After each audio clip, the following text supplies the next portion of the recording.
So in this video, we're going to talk about how to multiply and divide radicals.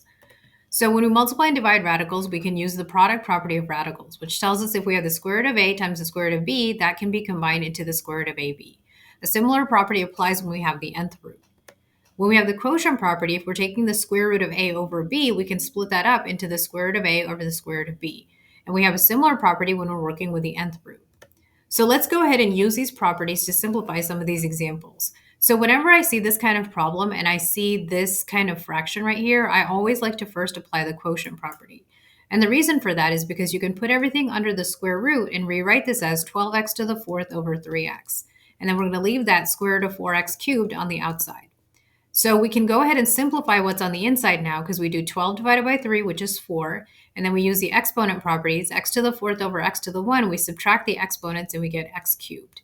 And we're still multiplying that by the square root of 4x cubed.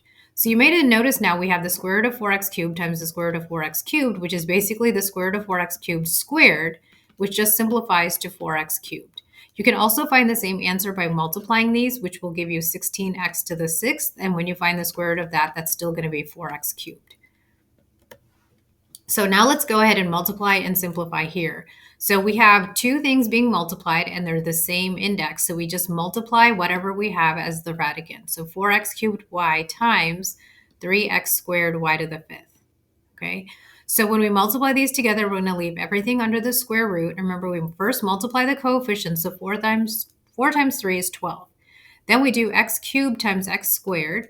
And then we have y times y to the 5th, right? So y times y to the 5th. And then y is just raised to the 1 power. So let's go ahead and let's combine all of this. So we have 12 x cubed times x squared. We add the exponents. So we have x to the 5th. Y to the 1 times y to the 5th. That's going to be y to the 6th because we add the exponents. So what we can do now is we always want to simplify. So I'm going to break this apart in the square root of 12, square root of x to the 5th, and the square root of y to the 6th. So the square root of 12 we can simplify by rewriting as the square root of 4 times the square root of 3, which simplifies to 2 times the square root of 3. X to the 5th, well, we can rewrite that as the square root of x to the 4th times the square root of x. The square root of x to the 4th is x squared, and we just have the square root of x. The square root of y to the 6th, we can just simplify that as y cubed. So now we're going to rewrite this with everything on the outside, the radical. So we have 2x squared y cubed, and then we have the square root of 3x.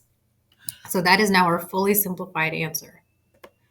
So now let's try this problem. Here it wants us to divide and simplify. So what we're going to do is we're going to start off by combining these using the quotient property. So this is going to become the cube root of 60x to the 5th y to the 6th over 5x squared. So when we do this, we have the cube root of 60 over 5 becomes 12, and then x to the 5th over x squared, well, we combine them by subtracting the exponents because we're dividing, so we have x cubed, right? 5 minus 2 is 3, and then we have y to the 6th. Remember, we always want to simplify, so I'm going to take this apart, the cube root of 12, and then I have the cube root of x cubed, and then I have the cube root of y to the 6th. So the cube root of 12, there's nothing really to factor out of that, so I'm going to leave it. The cube root of x cubed, that's just going to be x. The cube root of y to the 6th, well, I can just do 6 divided by 3, which gives me 2, so I have xy squared. So that will now become xy squared times the cube root of 12.